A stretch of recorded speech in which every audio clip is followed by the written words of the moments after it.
Hello everyone and welcome to the C# 103 class brought to you by 3dbuzz.com, and today we are in week 7 of our 8-week class. So, of course, we have Nelson here. Hey, Nelson. Hey. All right. Gavin. And Hello. myself, Jason. So, what are we doing today, Nelson? All right, today we're going to pick up where we left off on the game of last week. So we talked about, we've already talked about 2 of the patterns that we were going to introduce. We talked about a sort of stack-based state machine implementation, and we got that implemented. We got a, and again, I don't know if that's the real word for that thing. I've never seen that pattern being used or named or described anywhere, but you know what? I can make it up if I want to. And then we talked about the observable pattern. So we talked about how we can have our, for example, our zoned listener interface be used to observe the changes of state from the model. So again, just to recap the way that this architecture is kind of going forward, let me go ahead and bring up the blue blackboard or blue whiteboard and just say blue board. Blue board and stuff and things. Actually, I totally forgot to plug in my tablet because there's a bug with the Intuos 5 series. Right, if you don't plug it in, it doesn't work. No, not a bug. That's a feature. No, what happens is if you have the tablet plugged in, your computers won't go to sleep. Oh yeah, that's irritating. But it looks like we're in business. Okay, so we talked about previously the kind of way we would be organizing the code base. So we have our what I was referring to, the environment, so env, which in this case is the console window. And the environment sits on top of our states. And our states are responsible for getting information from the environment and sending information to the environment from our model classes.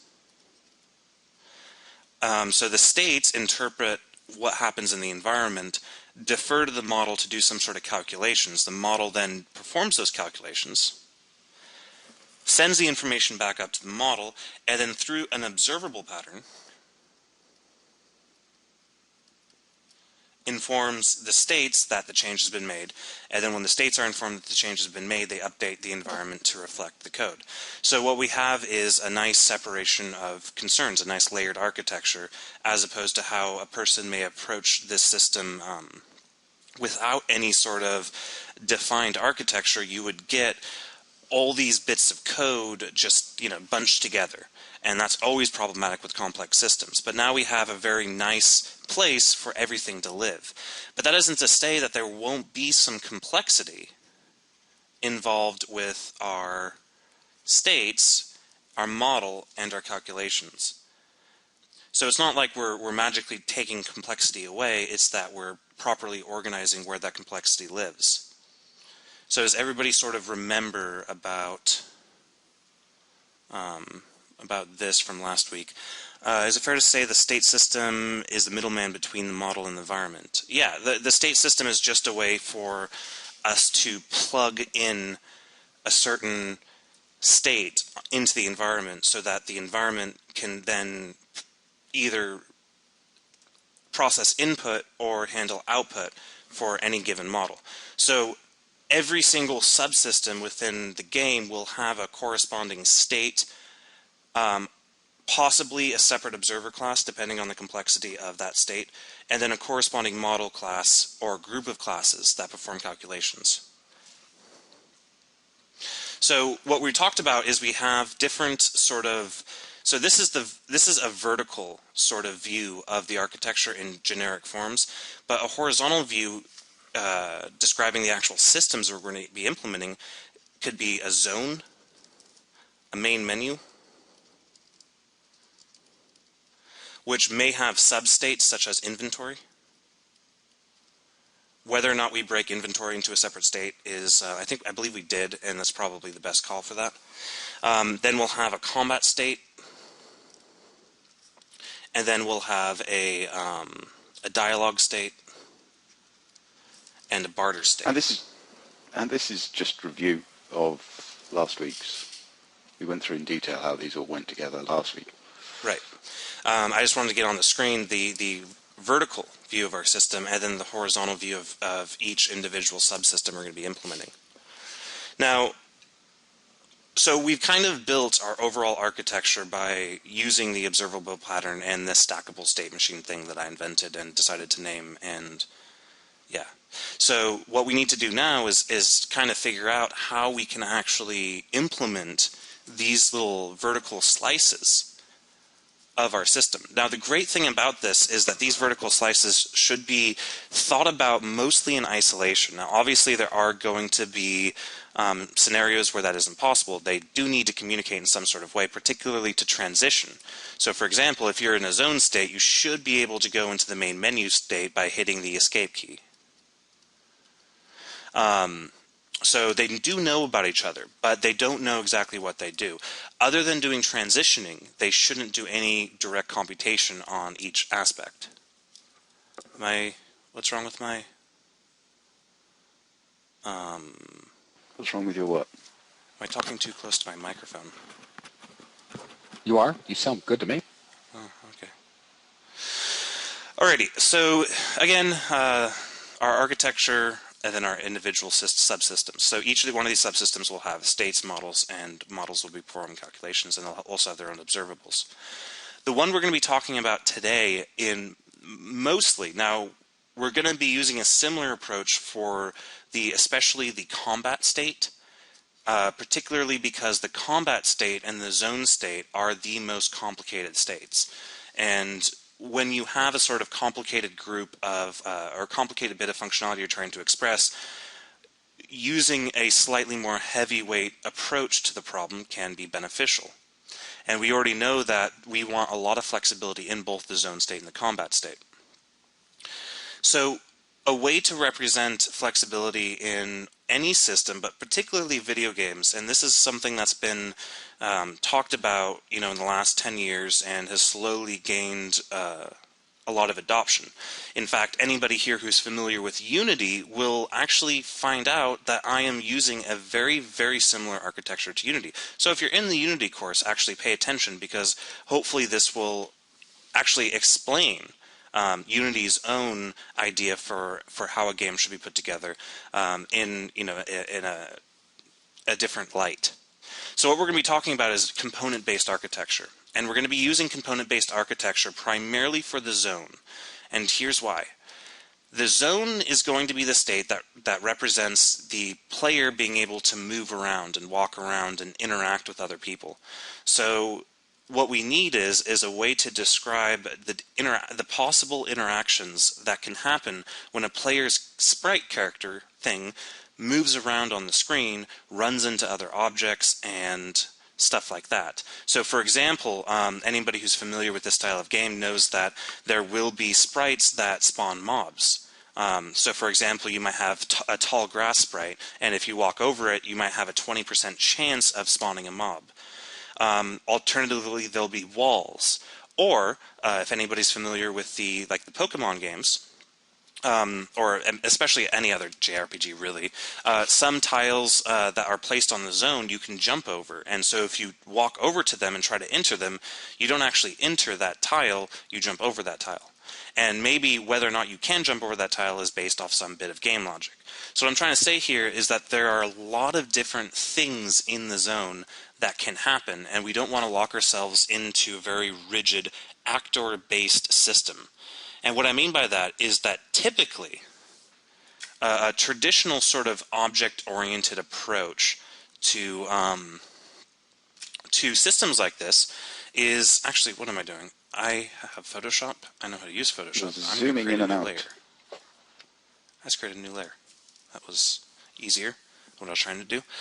Okay, so what we traditionally have with systems that people may be familiar with, especially people who are familiar with UDK and the Unreal games, is that you have an sort of actor-based system. I don't even know what to call this pattern. It's not really a pattern, it's just a hierarchy, but typically the topmost item in this hierarchy is a class called actor or entity or something like that. And the actor class has all the functionality that might happen. So it might have a render method. It might have a collide method. It might have, and then for example, if we wanted to express other aspects to our game, every aspect to the game would have to exist on this actor class, because every actor object in the system needs to support all the functionality. So what we get is a huge sort of monster object that has everything. And one of the worst things about this system isn't necessarily in the complexity that's going to involve, that is, but indirectly. The fact is that you can get away with doing this, but you'll end up with massive, massive actor classes. And then so you might have a movable, actor class that inherits from actor, and you might have why was my mind drawing a blank? Something like that. But you might have a movable or an animation, or getting away from the game or animatable or something like that. Or you might have like a rigid body. So an actor class that has a rigid body that might inherit from animation. And now there are already situations that we're running into problems with. The biggest issue with this system is that every bit of functionality is represented with classes. And those classes only do the one thing. Meaning that those classes can never change. They're not configurable. Now, you certainly could make a class configurable by giving it a bunch of booleans. I mean, hey, we can just nuke this rigid body class and then give actor a class or a boolean that indicates whether or not it has a rigid body. But if you do that for everything, I hope everybody can see how that could slowly become problematic. Not slowly become problematic, quickly become problematic. Because at the end of the day, what you get is a single class that has everything, and then subclasses of that class that have little bits of functionality tacked onto them, and then the inability to sort of move between them or to compose their different aspects. For example, we might have a vehicle,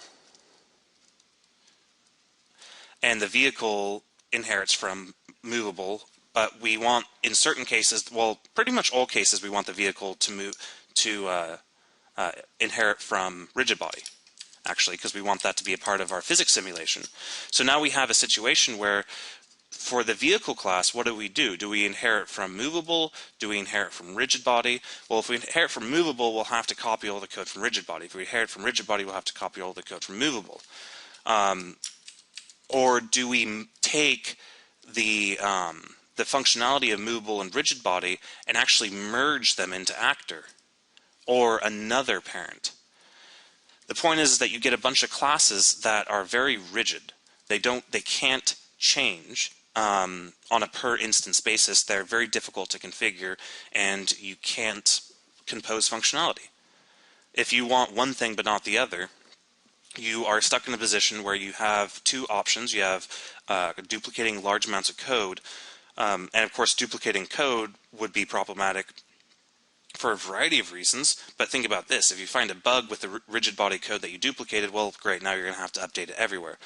You could factor it out into a tertiary component, but then you'll have a bunch of these little components sticking around that have all of the functionality of a rigid body or movable or animation, and then you subclass out an actor, and then you defer to those components based off whatever. But that's getting closer to the solution that we're actually looking for.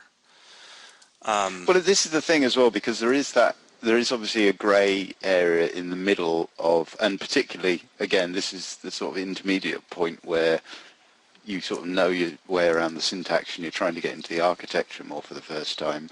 You can end up with a sort of halfway house almost, where you have this basic traditional hierarchical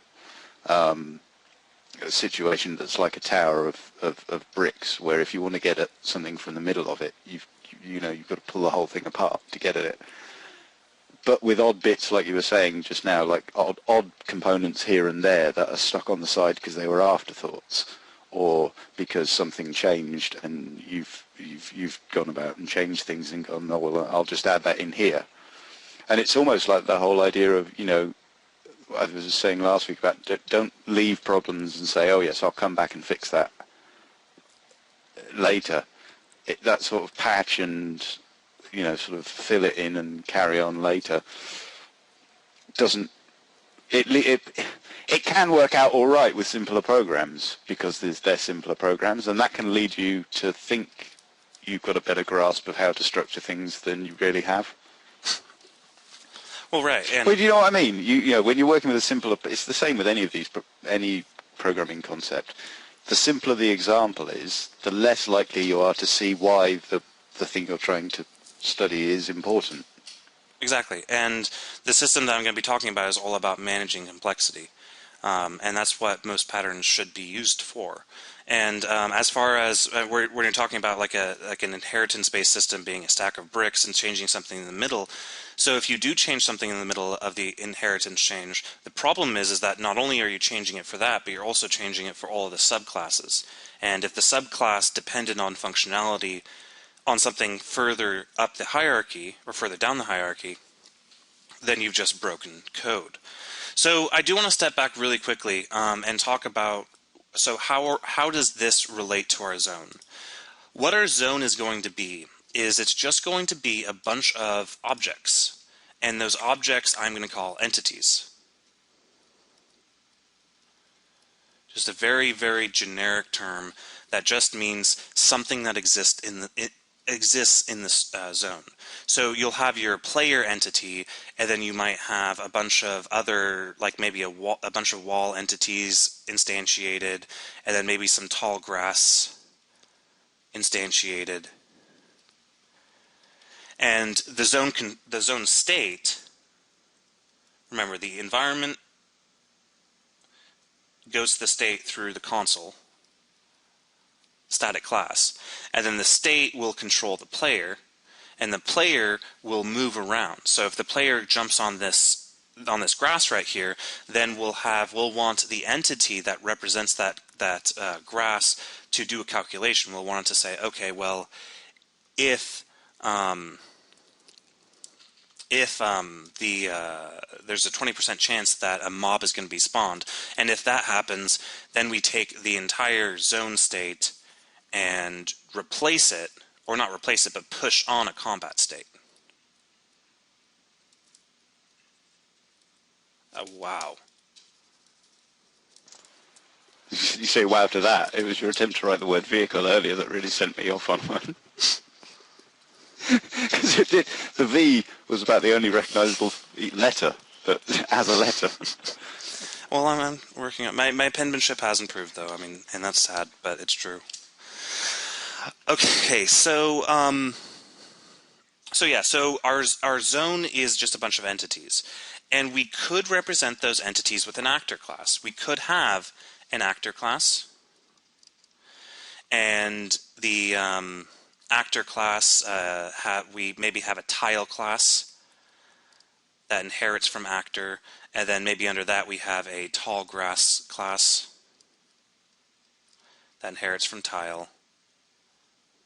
And then maybe we have a player class. Player does not start with an R. A player class that inherits from actor, and so on and so on and so on. So we could make this hierarchy, the funny thing about this is that I am saying that the zone is fairly complex, and it is fairly complex of a subsystem compared to what we've been doing here in the past. But I do want to point out really quickly that these actor-based hierarchies they have worked. They take a lot of effort and time, and they're easy to conceptualize. But they have worked. Many games are based off this sort of inheritance hierarchy. The main reason why I wanted to introduce the component-based system, and again, if we went with the actor-based hierarchy in this particular situation, we wouldn't run into too many issues. Things would work more or less, and we could get through this game with not very much conceptual overhead. But there's a few big issues with this, and I've talked about the other issues before, and those other issues are more pertinent to bigger applications and once you have games that are very huge. But the biggest problem with this in this scenario is the concept of level editing. And level editing is a lot more complex than you might initially think of it. You might say, okay, well, I'll create a bunch of classes, and then I'll create a level editor that can instantiate those classes and place them around. Well, that's all well and good, but you lose flexibility, because then if you want, okay, this class needs to behave slightly different, now we have to create a new class, and now we can place this new class on, on our level. So we'll have a tall grass 1 and a tall grass 2 and a tall grass 3 and a tall grass, and so on and so on and so on, when all you're doing is changing a little bit of the behavior.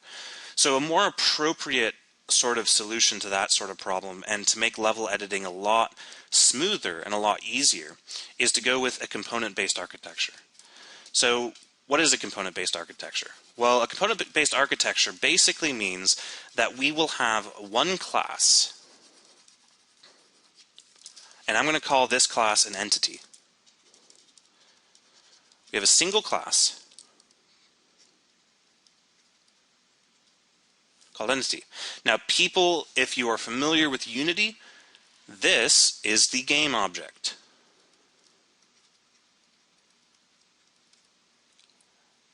So that's Unity. And just because entity has fewer characters in it, I like it a little bit more and I need to be different, I'm going to be calling mine entities. So, we have an entity. What is an entity? It is a component container. So we have our entity class, which everything is an entity. What does an entity have? It has a position. That is it. The only common element of an entity, and furthermore, the only thing that's worth generalizing about an entity is going to be its position, which in this case is going to be a zone position, which is simply an x, y value. Is it going to have an ID? That'll be a GUID.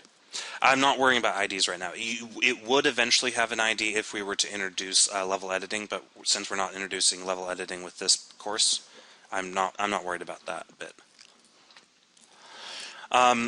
So we have our entity. Now we could give it, or like Gab said, we could give it an ID or a name or something like that, so we can find entities based off names and IDs and all that stuff. I do slightly want to discourage that, though. I kind of want any association between entities to be handled by references and not by scalar IDs.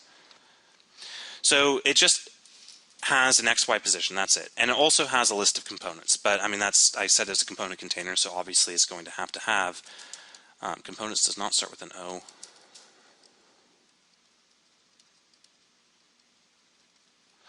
So it has a list of components and a position, that's it. And a component is just a thing that you can plug into an entity.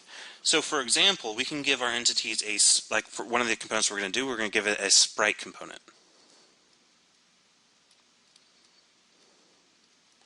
And the Sprite component will be put into our components dictionary. It's going to contain, or components list, and it's going to contain information that's required to render a sprite for this entity.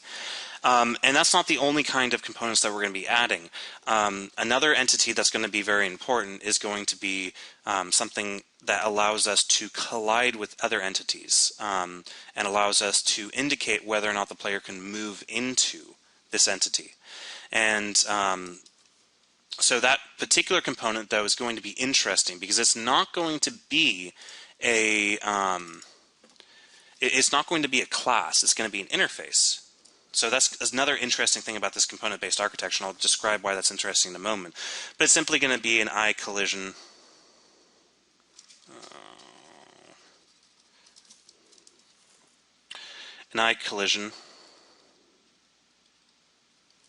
component.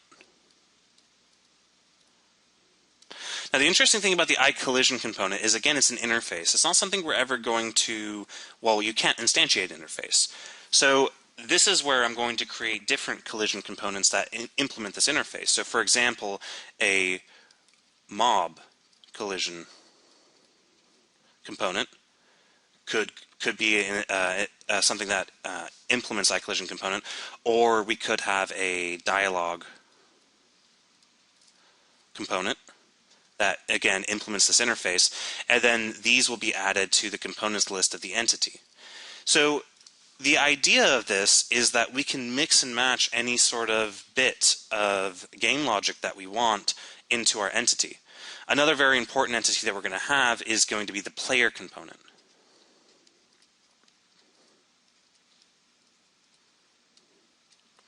The player component is going to have a reference to the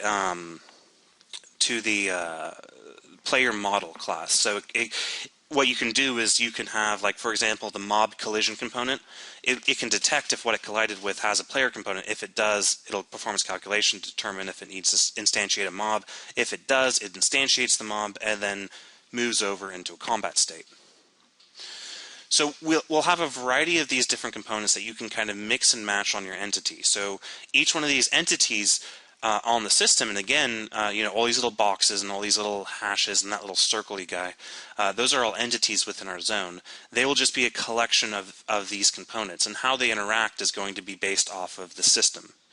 Now, the interesting thing about component-based architecture is that a lot of people consider this not to be object-oriented design. Now, it's interesting because I've read a lot of articles on component-based architecture, and one of the comparisons that they always make is component-based versus object-based. And I personally kind of have a problem with that, because I think that what they're doing is they're not realizing that object-oriented programming has nothing to do with classes.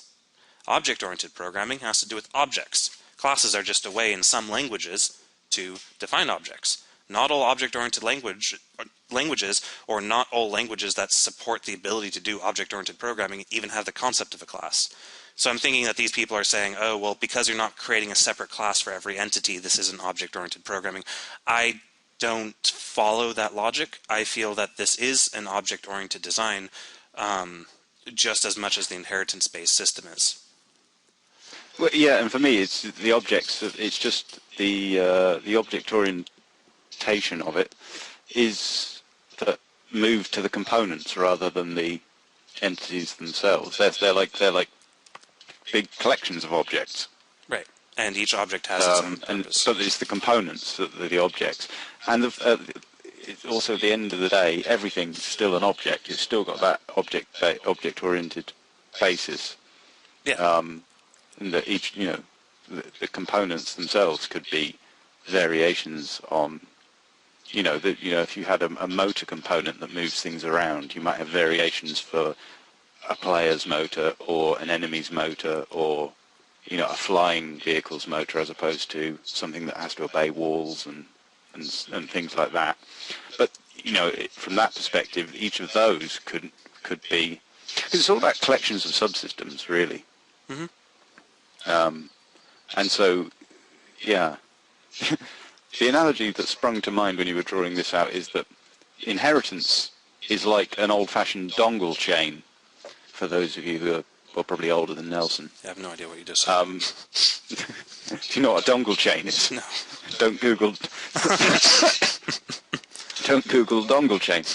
No, back in the days when we were still dealing with parallel ports for dongles, and you just, a dongle would have a parallel port, a socket on one end and a female socket on the other end, so that you could plug another one in, daisy-chained into it. And you'd end up with these huge, particularly in business settings, you'd end up with a huge string of dongles all chained out the back of the computer. Whereas interface implementation is much more like a USB hub. The components are just sockets that you can plug in, and until you plug a specific component into it, it's just components. Yep. Now your computer knows how to recognize a USB port as a USB port, but until it doesn't know whether it's going to be a printer or a hard drive or a camera or what it's going to be until it's actually put in there. Right.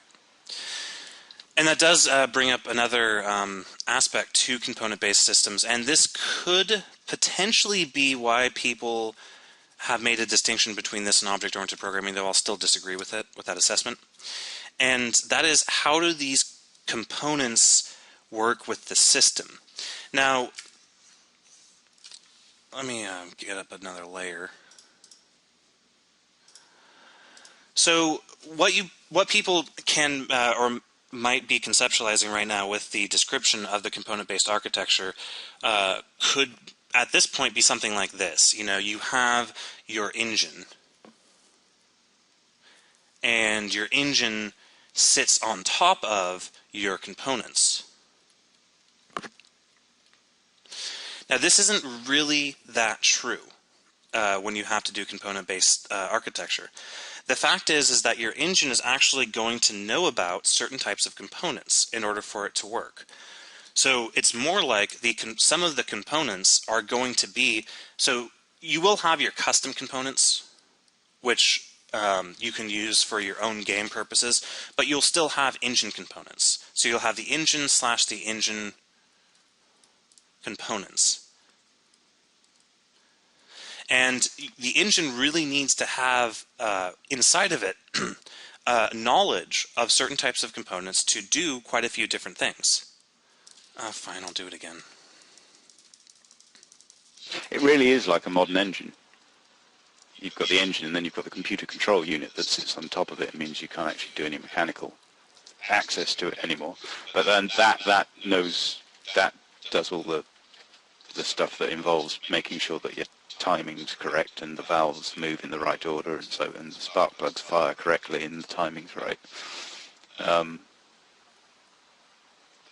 You know, the engine knows what it expects the engine management system to do. The engine management system knows what a spark plug is.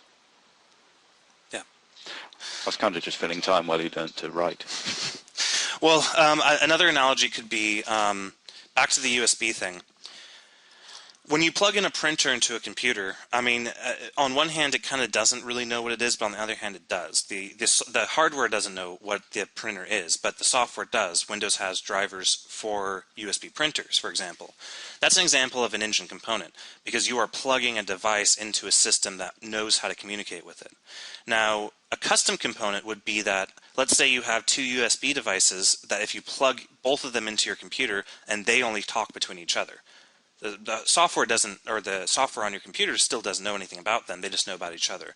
So I wanted to make that quick distinction because we will be referencing certain components within our engine, particularly the Sprite component. Now, again, this is getting to why people have, this could be the reason why people have made a distinction between this and object-oriented programming, because what we have here is, in the traditional system, we might have an actor with a render method. And the render method actually does all of the rendering for the actor. With this system, what we're going to do is we're going to have an entity. And the entity is going to be composed of a sprite component,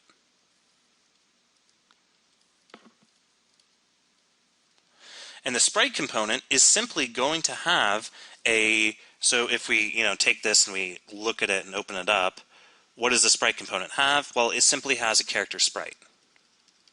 So sprite equals hash. So the difference is that when the engine wants to render an entity, it's not that it's going to invoke the entity's render method, because the entity doesn't have a render method. What it's going to do is it's going to look for data that it understands. It's going to ask the entity if it has a sprite component. If it does, then it's going to yank out the sprite out of the sprite component and use it to render. So in the sense, what we're going to be doing is consolidating all our rendering code and abstracting it into the bits that matter. So for example, with Unity, you might add a mesh renderer, but that's not going to necessarily contain all the logic for everything else. It's going to have references to like shaders and stuff like that. And then Unity Engine, when it goes to actually render the component, it's not like it says, okay, game object, render yourself. It's going to say, okay, you have a mesh filter, you have a mesh renderer, let's take all the data that you've set and then run that data through our own logic. So what you'll end up with is a separation between the data of the system, which is in the form of components.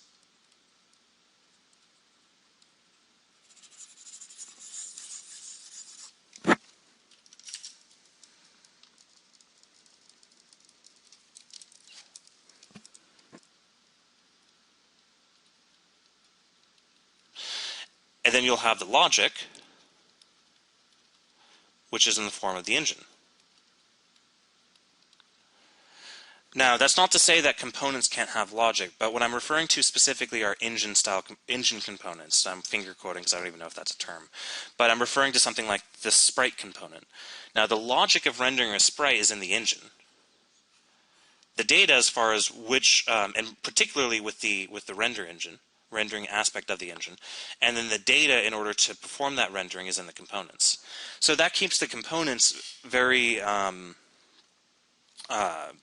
they don't have a whole lot of stuff in them. They don't have a lot of logic in them, and you don't need to replicate that logic between so many different objects. The engine simply has to say, okay, give me every entity that has a sprite component, and then go ahead and use the sprite that they've set to render itself. So you get a much better separation of concerns that way, where your logic is just sitting off to the side, your data is sitting off to the side, and then you combine the two and something happens.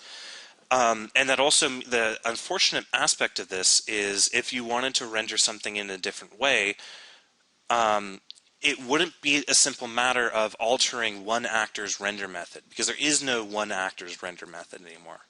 It would be a matter of adding a new aspect to the engine, a new subcomponent of the engine that knows about a particular component, and then adding those components to other objects. The amount of code that you're going to have to write is pretty much the exact same. The difference is where that code goes. That code goes into the engine. That code does not go into the components. That's a very important distinction. Is this composition? Yes, this is composition. This is an example of the composition pattern, but just more generalized. Is the entity coordinates in screen space or world space? It's going to be in, well, actually, the screen space and the world space is actually going to be fairly similar with this particular project. So both, or close to both. You'll see. Well, okay, fine. Then it's going to be in what will be considered world space. We'll talk about that later. Like, for example, I do want to have the zone isn't going to just be replication of all the entities. I will have like a header bar at the top, meaning anything that's rendered has to be offset by Y. So there will be a difference between screen space and world space, but it's not going to be substantial. Well, how about this then? Because you've been talking pretty solidly for the last 40 minutes. If we go on break now, which is early, and people can think of any questions they've got about what you've said so far, but I think once you get into code, this will make be clearer once you start going through this, because one thing people will notice is you end up doing kind of sort of the same thing over and again. And this is one of the things with patterns generally. When you start looking into design patterns, they actually turn out to be a lot simpler than they sound like they ought to be going to be. Well, the good ones. I mean, but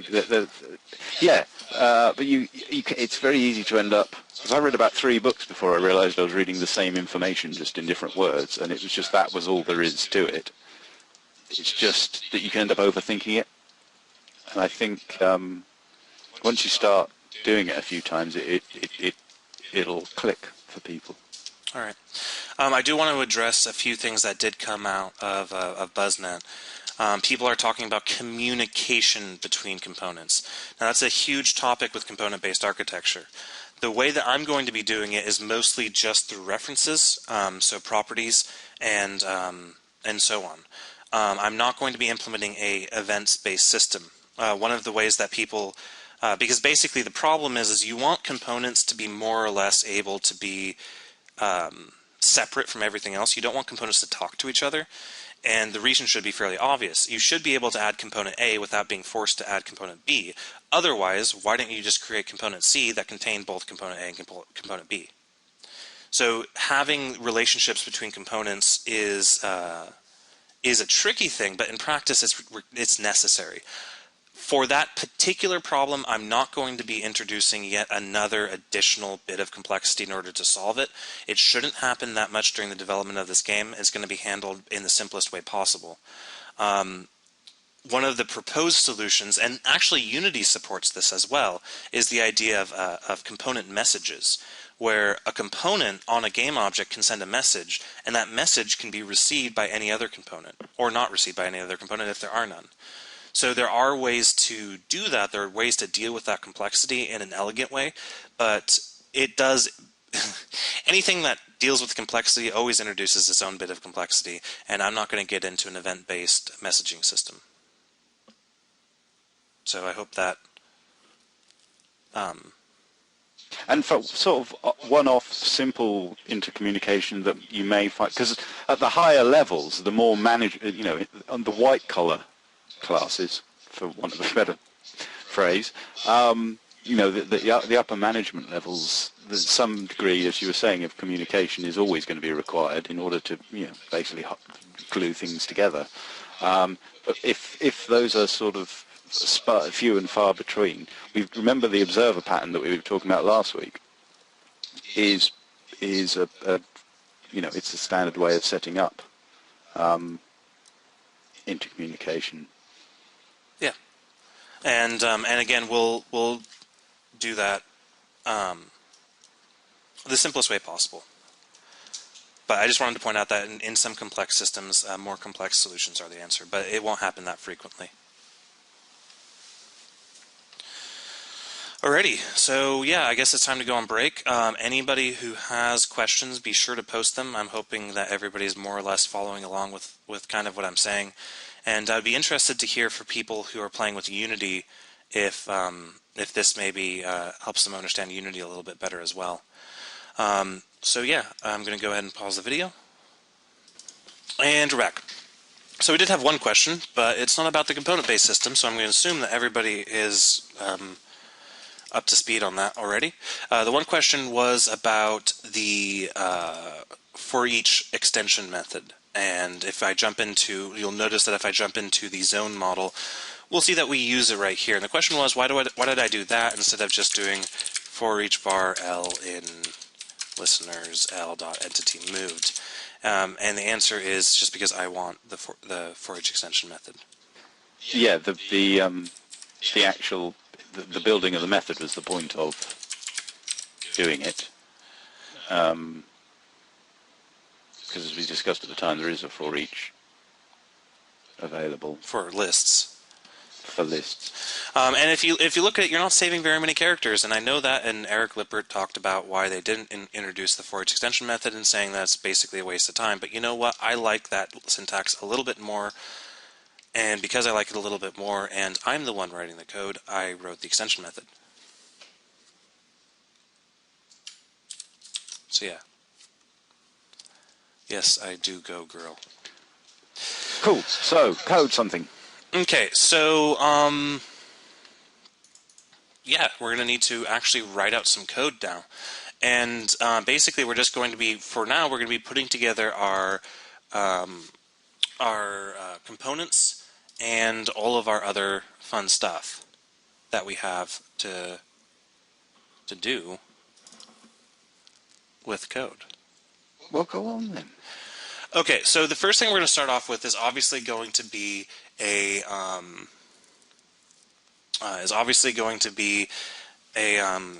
component system and an entity class. So I'm going to go ahead and hit participate if you guys are going to be following along with code.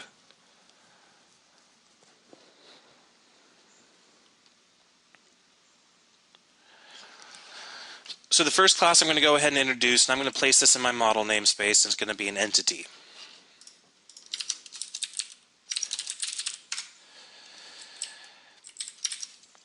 And as we discussed before, the entity is going to have a position and a list of components. So we're also going to need a component. I'm going to add a component interface. Or sorry, I'm going to, yes, I'm going to add it. I'm surprised that I was expecting an I-entity interface. Well, in this particular case, there's no hierarchy of entities. There's going to be only one class ever. So I'm not going to worry about putting that into an interface. What I will make into an interface, though, is an iComponent. I'm going to make an iComponent interface, and I'm going to make a component abstract class. Now, the iComponent interface, again, make sure it's a public interface, is going to have an entity parent with a public getter and a public setter. The component abstract class will be a public abstract class component, and it'll implement iComponent, and it will have it'll represent this particular property with a public getter and setter and so on. That'll just save us some code. I would be going with an abstract class component originally because I really want the entity parent to have a public getter and setter, and I don't really want the ability for people to change the behavior of what setting or getting the parent does. But the reason I made the iComponent interface is because some of our components that we're going to want to query out of our entities are going to, or did I just completely forget something important? No, I don't think I did. So what we're going to need to do is going to have the iComponent, because some of our components are going to be interfaces. So for example, our iEntity collision component is an interface, and it will need to inherit using interface inheritance from iComponent for use within the entity methods that we're going to be adding. So the actual entity class will be fairly straightforward, but we need one more thing. I'm going to go ahead and again, in our model, I'm going to add a, actually just outside in-game, I'm going to add a vector3 class. Remember how I said that the entity will have a x and a y?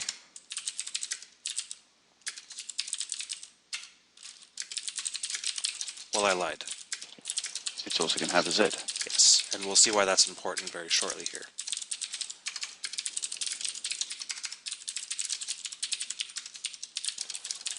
Ah.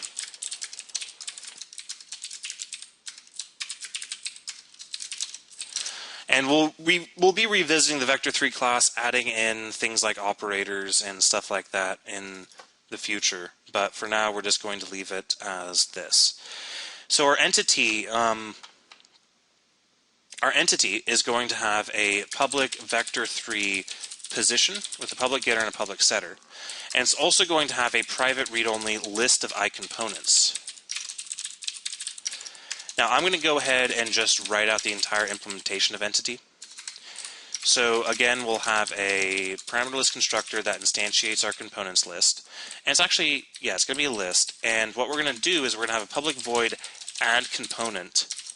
And the component will take in anything that inherits from component, or iComponent, anything that implements iComponent. And it'll say component.parent equals this, and then it'll say components add component. So very straightforward.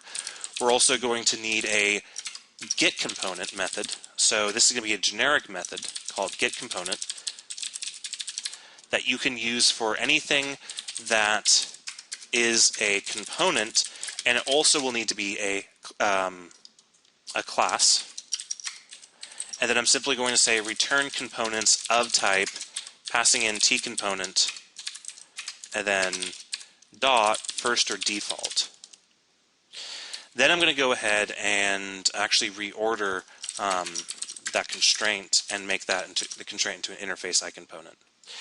So we'll have our getComponent, and then we'll also have our getComponents, which simply returns of type for a components of type toList,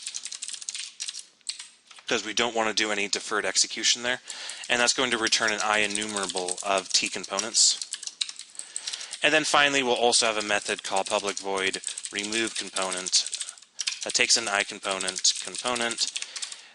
We'll do a quick sanity check. I'll say if component.parent does not equal this, throw new argument exception. Otherwise, do components remove component. Now I have a question about your getComponents, Mm-hmm. which is, given that it returns an IEnumerable, I mean, why does it return an IEnumerable and not a list? Because, well, it's going to return a list.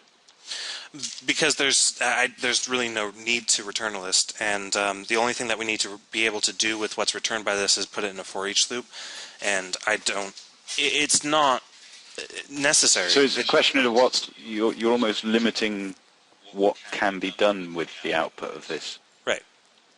And I don't want to return a list because that's... Because this is something I've been unclear before about in your code when this sort of thing happens. is that the reason? Is that the reason why?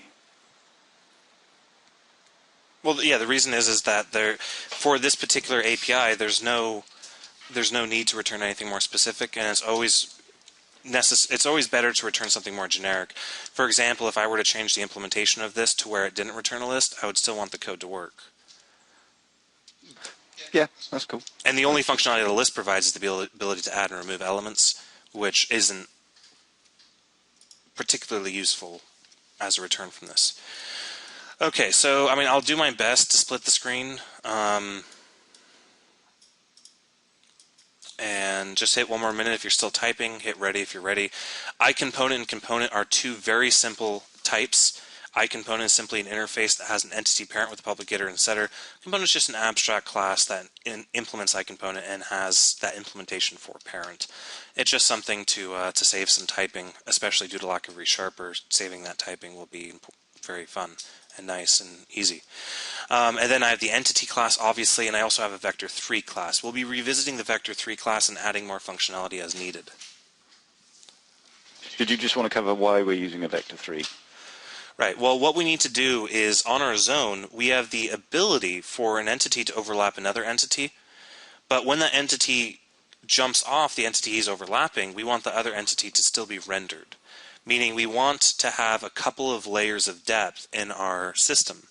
So what I want are tiles or entities that can be at different levels. So we can have the ground level, the player level, and then the ceiling level. And what that'll... And this is, if anyone's played with any game engines, this is, or indeed, graphics things generally, this is a standard way of going about ordering what gets displayed where. You're essentially using the Z as a depth buffer. Right. It will have some game logic attached to it. For example, I'm going to disallow the ability for, or attempt to disallow the ability or constrain the ability for two entities to collide with each other. Not in the sense of colliding over different layers, but colliding within the same layer. But I do want the ability for a person to, well... sit on a chair. Yeah, sit on a chair or walk over grass or walk under a ceiling.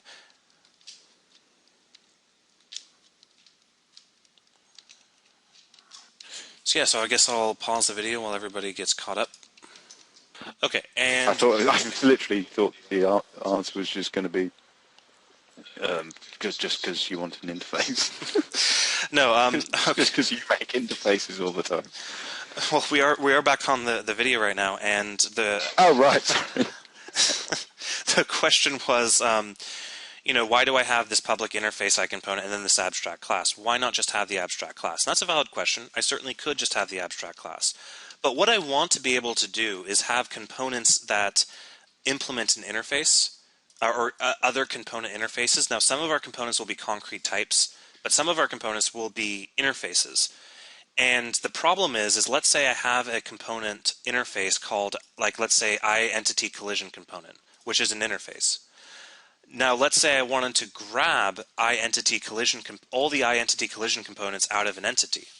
Well, I would try to pass in iEntity collision component into the generic parameter here on getComponents, but that will fail because I need a generic type constraint. If I had made this interface not exist, or because this interface exists, I can have the iEntity collision component inherit from iComponent, which will allow me to use it as a generic type parameter to getComponent and getComponents.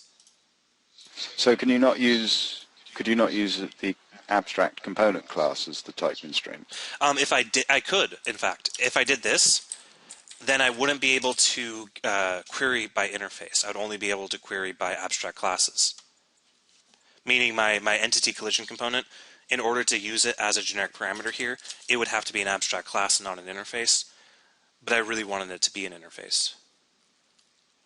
Because there's a potential for components or for a single component to inherit from multiple component interfaces. Implement. Surely. Okay. I know it doesn't. It just doesn't sound. It sounds kind of circular, and I think it still comes down to the fact that you just wanted to have an interface. No, it's because I want to be able to query components by the interfaces that they implement, and to do that,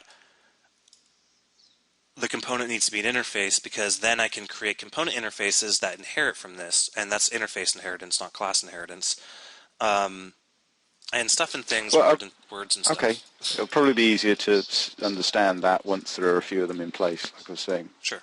before. So put it in the back of your mind to explain. Yeah. And as far as what entity parents for, remember, all of our components are going to need to know about the object that they represent, the entity that they represent. And what I wanted to do is I needed to give this entity a public getter and a public setter, so that when it's added to an entity, it's automatically set. Now, this is an example of less pure code for the sake of convenience. Typically, I do not like public setters. I avoid public setters quite a bit, as you'll know. But in this case, the convenience that having a public setter in the entity outweighs the design blah stuff, things, words. So yeah, that's about it. So now we have this stuff. I'm going to go ahead and implement the IZone listener now. Because now we actually have an entity class to work with and a vector3 class to work with, I can now actually implement the majority of my IZone listener. So I'm going to start off with doing continuing my entity move. That's going to take an entity, as well as a vector3 new position. Next, I'm going to have an entity added, which just takes an entity. And finally, I'll have an entity removed.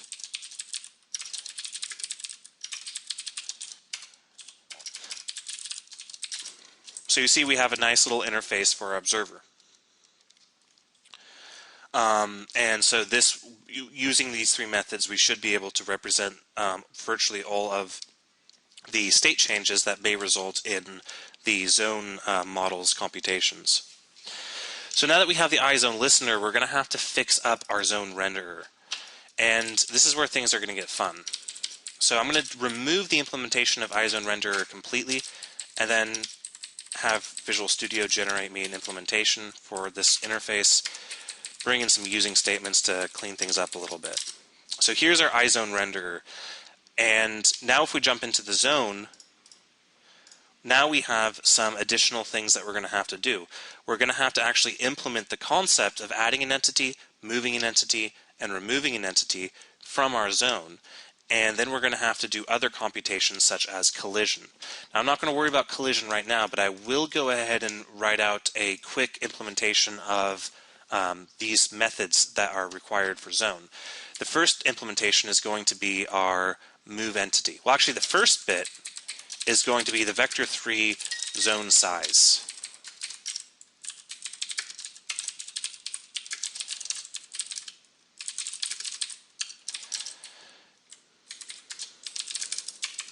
And just to be consistent, I'm going to rename this local parameter to size. So every zone will have an XYZ size, and that's going to determine, the X constraint, the Y constraint, and then the depth constraint. So now that we have our size for our zone, we can go ahead and create a sort of way to represent all of our entities in our system. And I'm going to do that. I'm just going to do something really kind of nasty and use a nice little private read-only entity multi-dimensional array.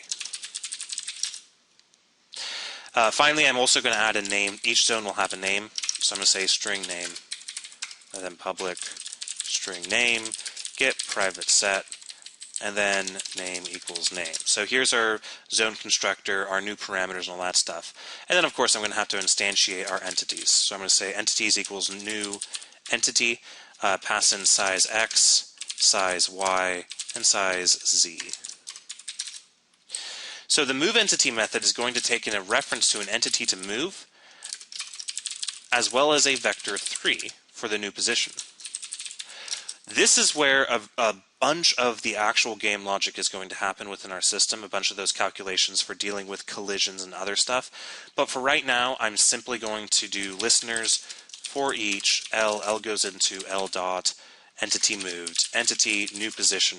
After informing the observers that the entity is moved, I'm going to update the entity's position. So I'm going to say entity.position equals new position. Next, I'm going to implement two more methods, add entity and remove entity. They're both going to be very similar. They're first going to inform the observers that we need to add an entity, for example. So we'll defer to our entity added method. And then our remove entity will do the exact opposite. It'll invoke the entity removed. Now to add an entity to the system, we're simply going to say entities at entity position X, entity position Y, entity position Z equals entity.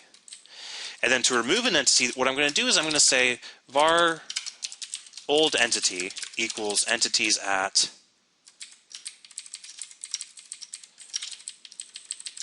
this. And then I'm going to say if old entity does not equal entity, then throw new invalid operation exception, entity position is out of sync. And so that's an indication that we have a bug with our system because our zone doesn't actually have the entity that we wanted to remove at the location where the entity said it was. But if that sanity check does work, then I'm going to take this item of our array and I'm going to set it to null.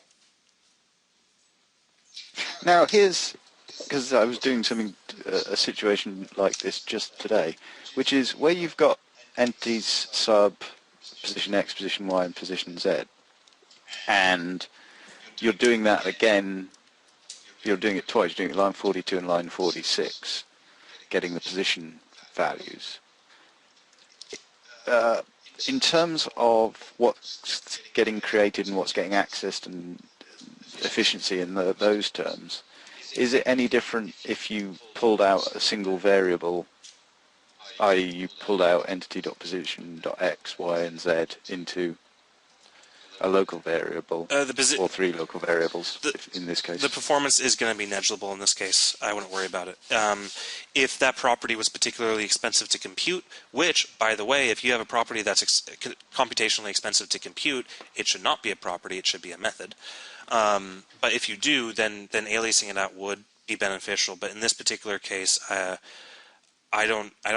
Well, also in the case where you're doing, like, doing a for each or something, that's when it can computationally add up these things, not just when you...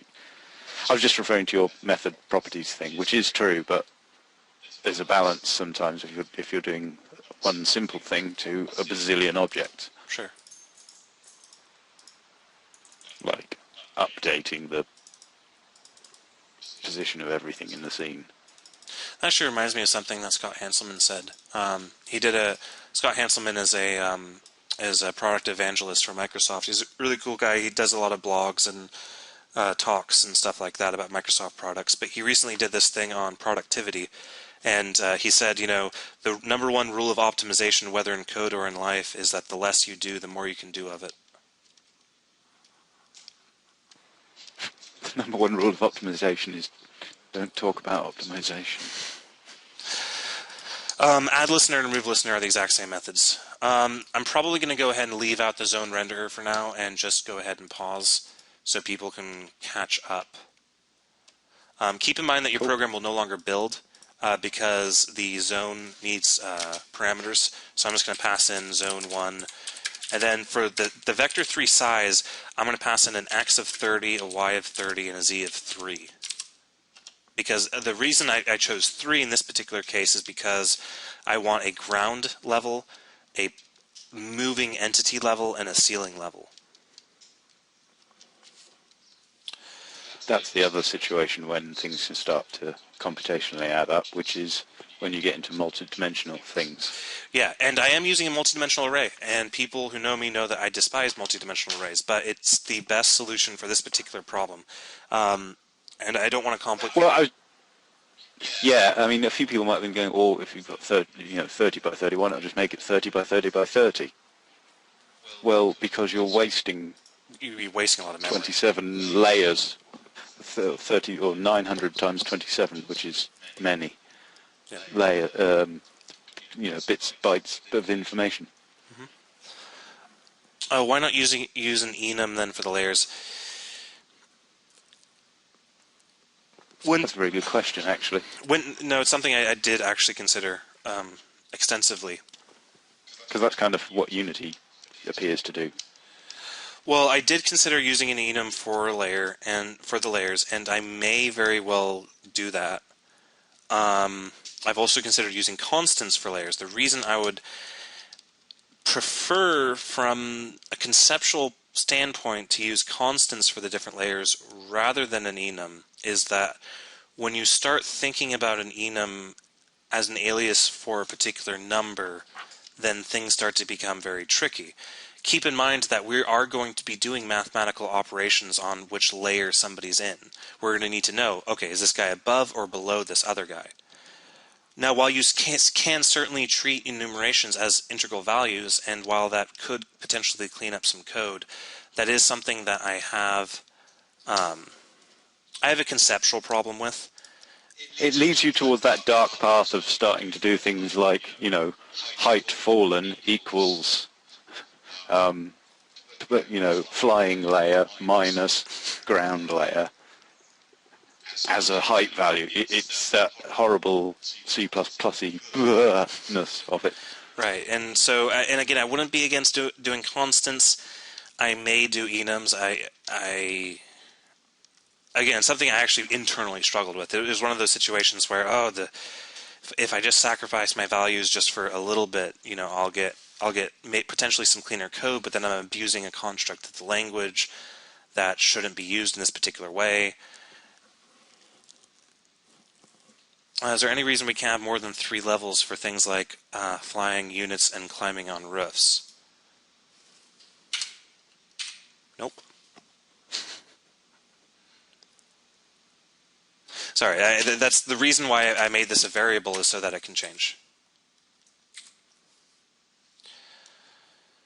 Wow, everybody's so demanding. I have chocolate. You have chocolate? Oh, that reminds me, I have a salad upstairs. But it's not a chocolate salad. It has a Thai... chocolate salad. Well, it's not... Well, the reason I got reminded of it is because I got it from a Thai place, and it has this really good peanut sauce on it. And whenever I think of chocolate, I think of peanuts. And then when I thought of peanuts, I realized I have a salad with Thai-style peanut sauce on it. It's really, really good. Is there more code further down, or is that no, what that's you it. did in here yet? Add listener and remove listener didn't change. I can say something then as well. See, salad is what food eats. That's my general problem with it. It's the food that food eats. Oh yeah, don't worry about this yet. Actually, I just realized that I didn't actually implement. It still doesn't compile, so just don't worry about not compiling yet. Why not make the layer a component and put the logic of ordering can be done in a more central location instead of having the values and a chance being over the code? Well, that's because the logic that's going to be dealing with layers is the collision logic and the rendering logic. Nobody else cares about layers. The collision logic is handled by the zone model, and the rendering logic is handled by the zone renderer. These are the only two classes that are going to really care about the concept of a z-position. The concept of a z-position is going to be abstracted away from the entire system when it even reaches the concept of a component.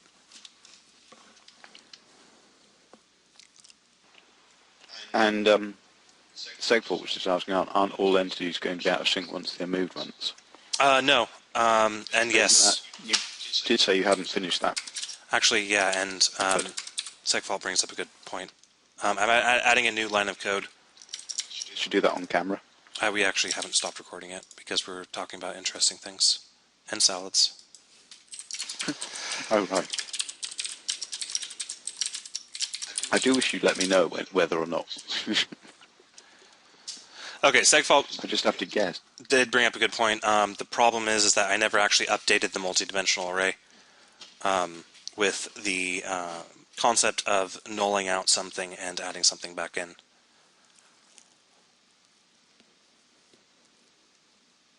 So yeah, so now I will pause. All right, and we're back. So let's go ahead and implement the next bit of code. The first thing you'll notice is that our zone state actually still doesn't work.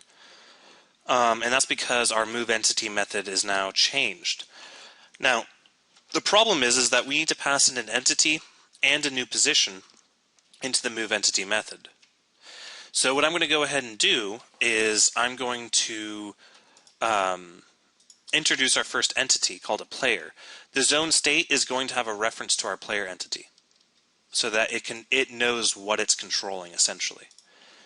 So I'm going to go ahead and introduce our first entity. So I'm going to say var entity equals new entity, or I'm going to say var player equals new entity. And then I'm going to say, after I instantiate zone 1, I'm going to say zone 1 add entity player. And then I'm going to pass in player into the constructor of zone state.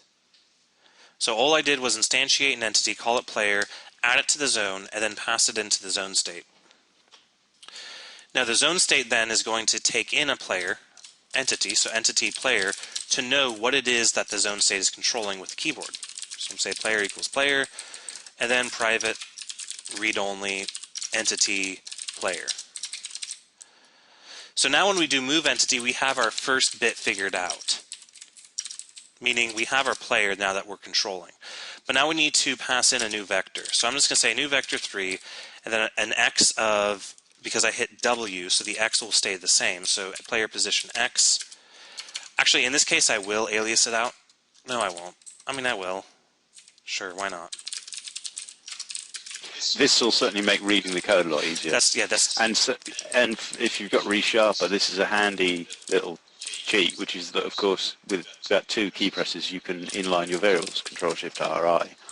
So you can, if you're having, what was it I was doing where I had that ridiculously complicated math calculations? Was it the inventory thing that I was working on in Unity? Could have been. Where there were just a bazillion different ways of putting together plus ones and minus ones. And it just by aliasing things out into random variables temporarily can make reading your own code while you're building it and checking for bugs a lot easier. And then you can, if you don't really need them, just inline them again. Right.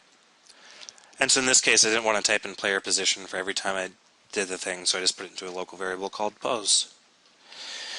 Okay, so there's our WASD, so there's our movement of our player, so that's super awesome. The next thing we need to do is implement our zone renderer. Now this is where things are going to get fairly complicated. In addition to the entity moved and the entity added and the entity removed methods, I'm going to add a public void render all method. The render all on the renderer is going to wipe out the screen and do an initial render of the entire zone. So I'm going to say console.clear. Then I'm going to do a bunch of fun stuff. Are your entities going to have the concept of being active and inactive? No, but they could.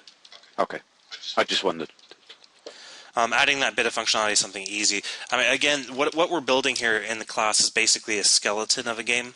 It's going to be a fully functional, playable game, but there's going to be a lot of things that you can add. But the idea is that where you add those things should become self-evident and easy to do.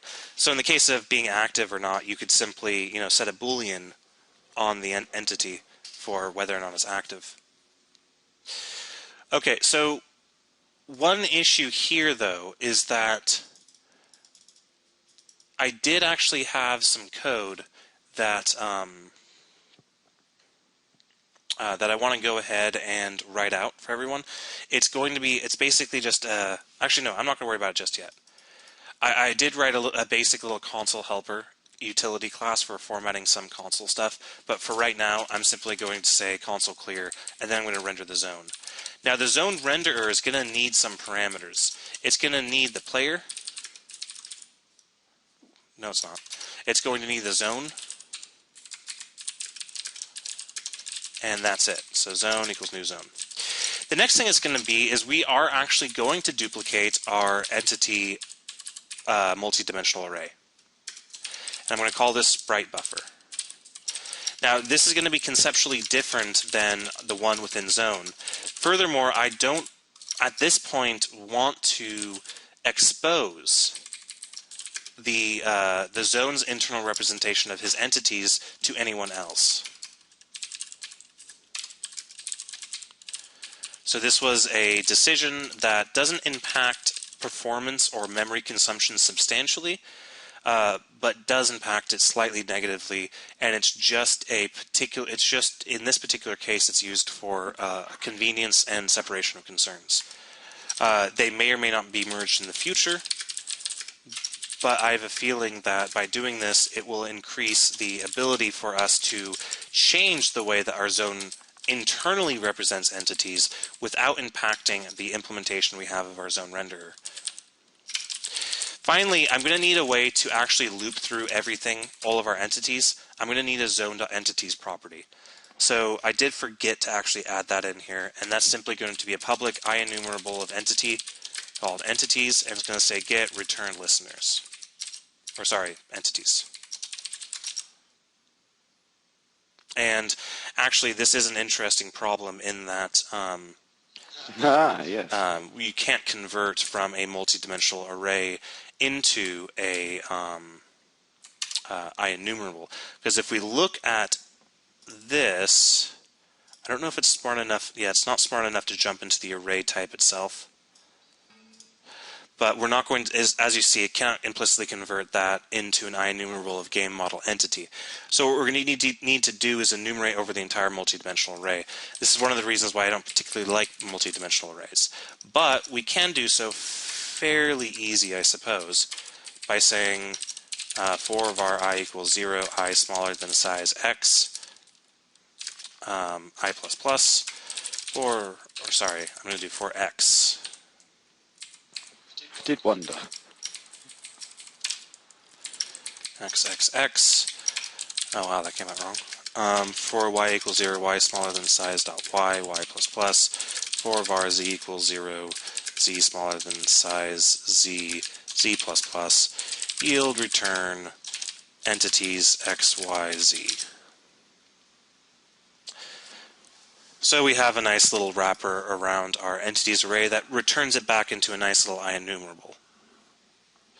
So now if we jump back into our zone renderer, we can now loop through all of the entities, and we can fill up the sprite buffer with them. So I'll do entity position x, entity position y, entity position z equals entity. Then what we're going to do, well actually, hold on.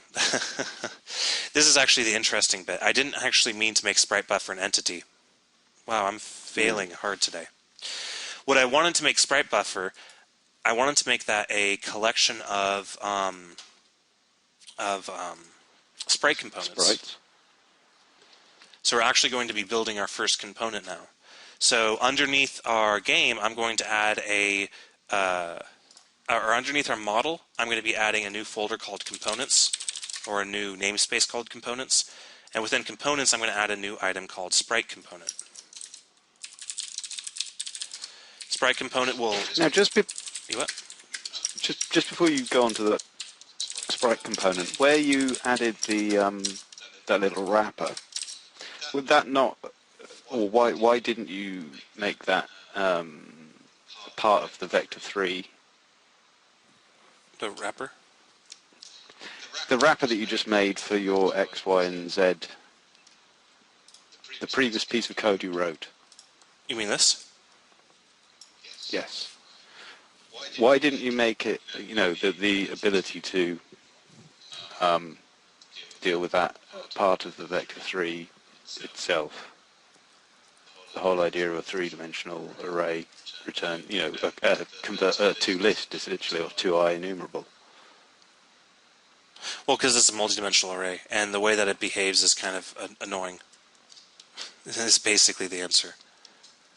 Okay. Multidimensional arrays are fairly difficult to reason about and work with, and that's the reason why I went ahead and did just yielded it out to an IEnumerable. And then, yeah. Sprite component will simply have a sprite. and it's going to be a character. So now our zone renderer is not going to have a list of entities sprite buffer, it's going to have a list of sprite component sprite buffer. And that's important because what's going to happen is I'm going to say var component equals entity get component sprite component. If component equals null, then continue. Otherwise, set our sprite buffer to equal the component we extracted from the entity.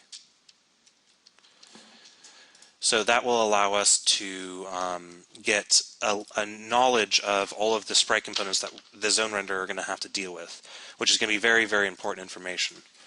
So the render all method is simply going to say console write line zone blah, and that's simply going to be underscore zone name, and then I'm going to say toOpper. That'll look kind of nice.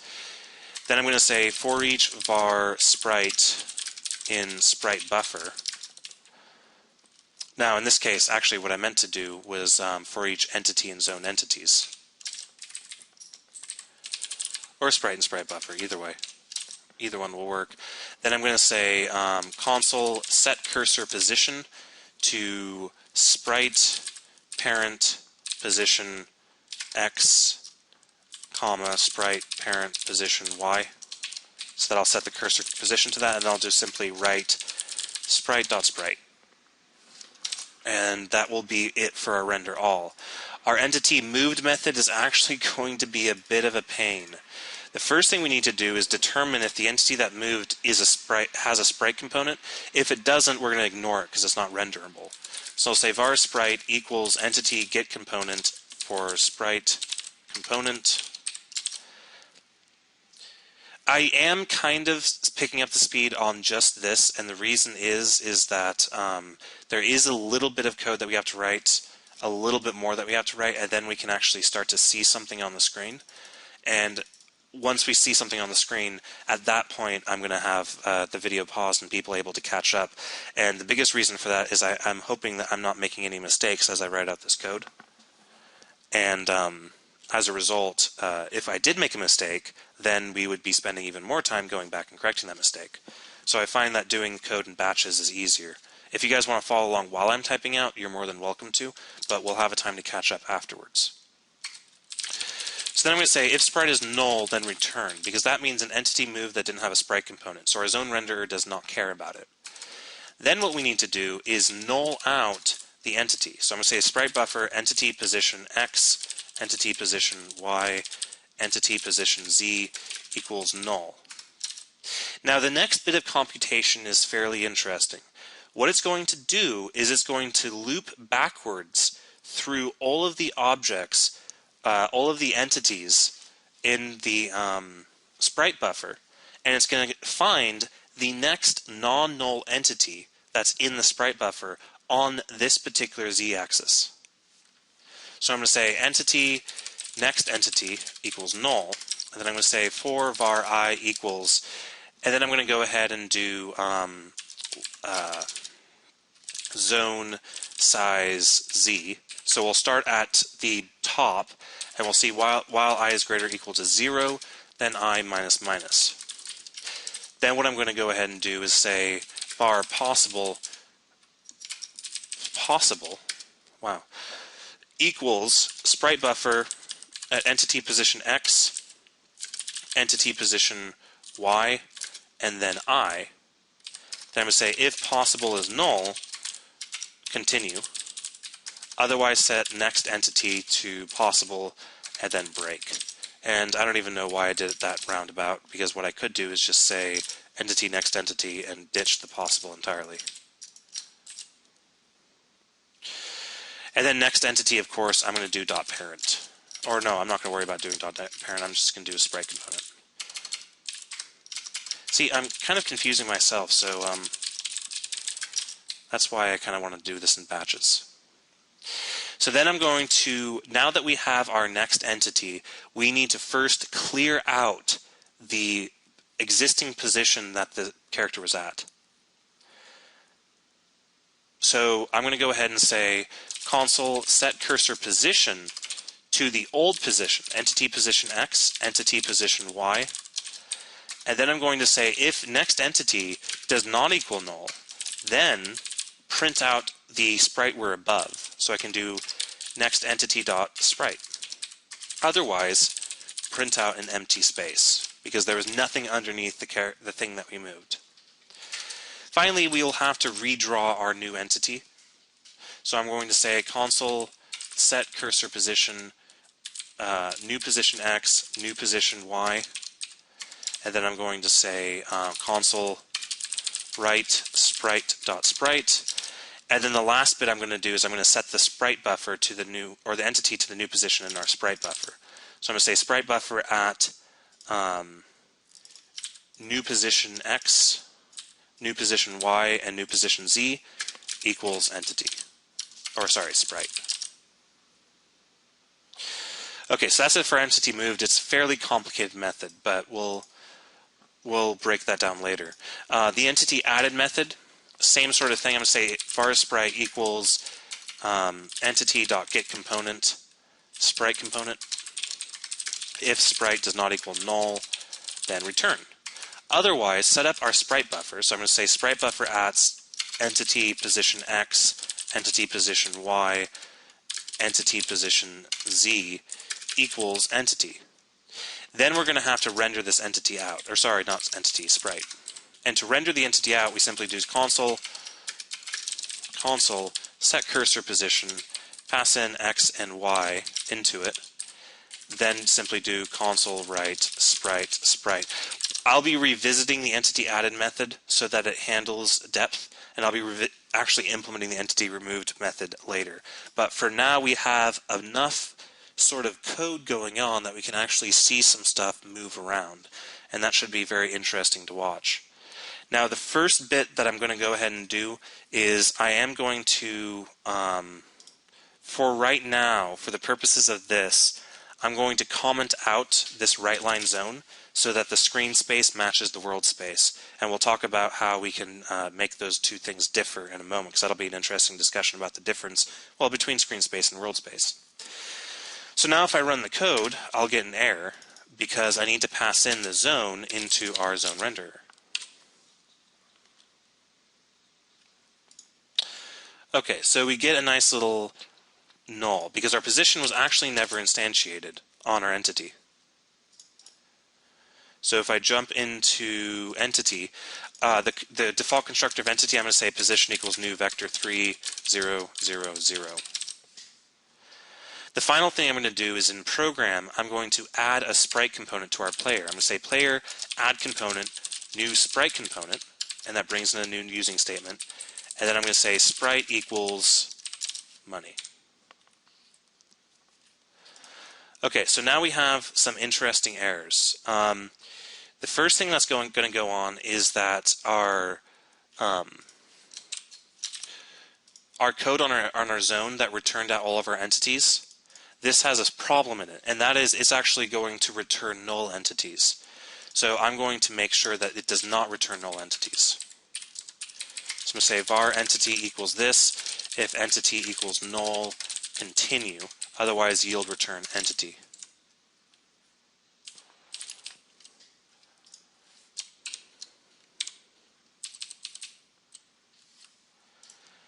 And x is 0, I think, y is 0. yeah, that would be well, presumably it's down to... What's going on is my z. I need to set my z to plus. When I instantiate the z, I'm going to have to set it to the zone size, or no, I'm going to have to, when I say I equals zone size z, I want to do I equals zone size z minus 1. Wow. And now we have a little guy moving around. Drive him into a wall? It'll crash the program the way it's written. All 4 walls. Let's go ahead and put, I'm going to add another entity real fast to it. So I'm going to say var tall grass equals new entity.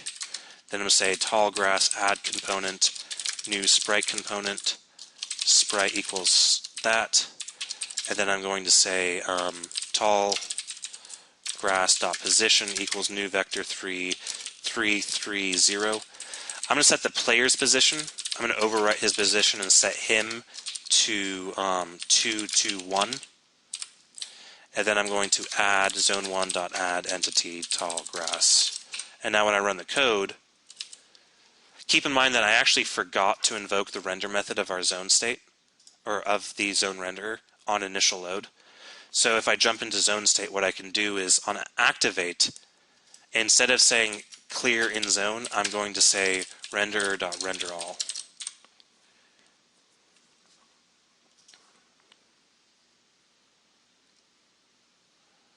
And our renderAll suffers from the exact same problem in that it's looping through everything in the array. So I'm going to say if Sprite equals null, then continue.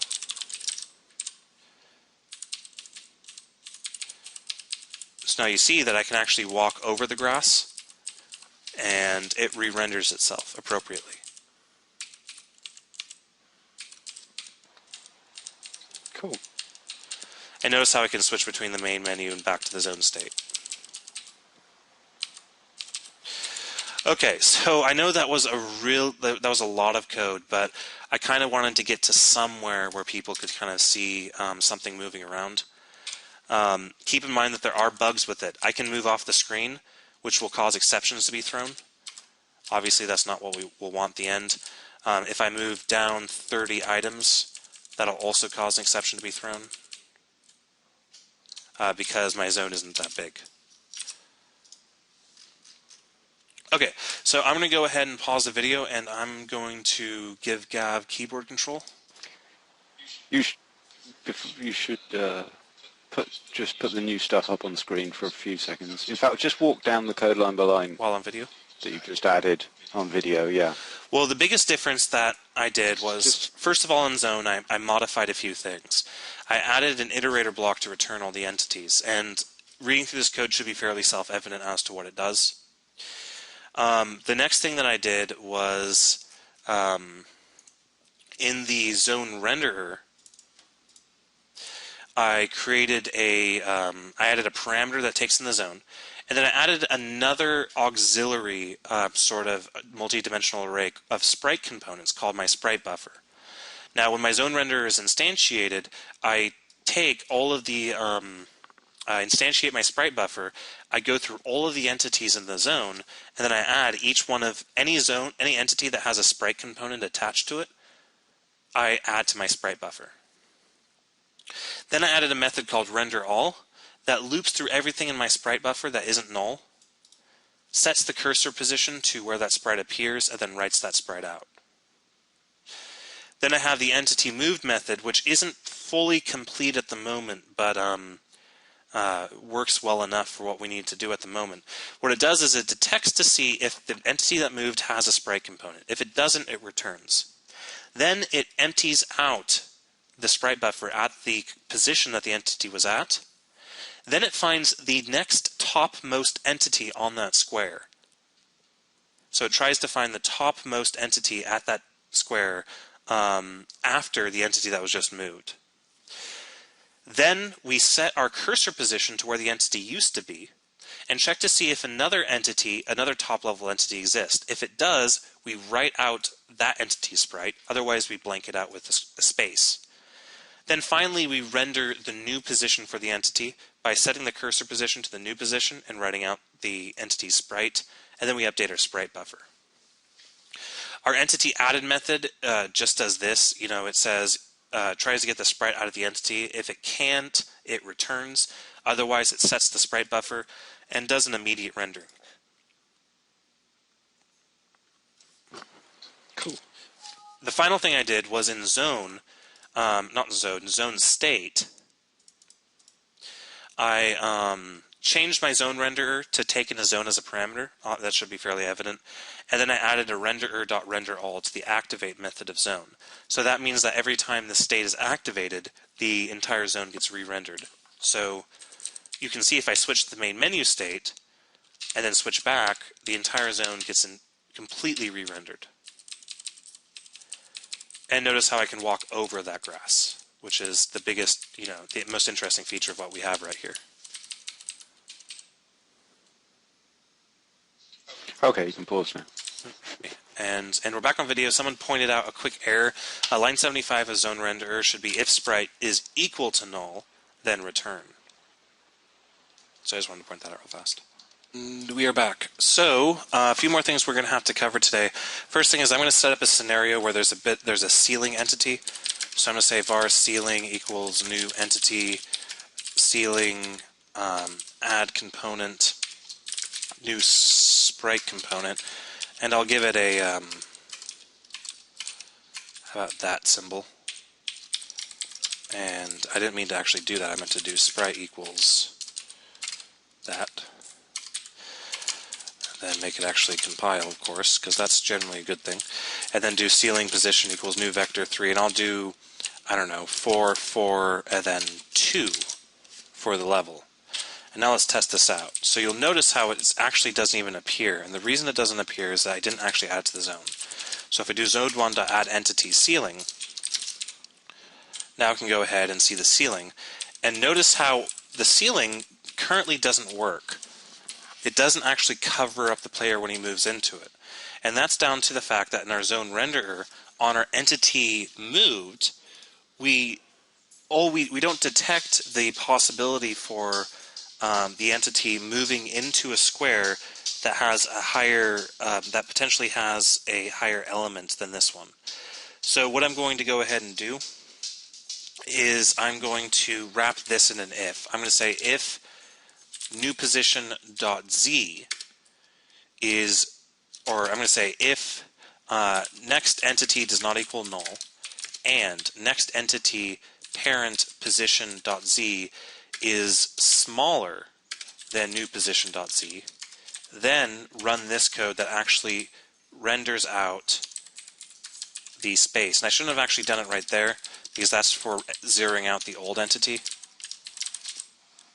So actually what I'm going to have to do is the next entity that I'm going to go ahead and do or use isn't actually the next entity that we've gathered, because we've grabbed the next entity from the old position. We haven't grabbed the next entity for the new position.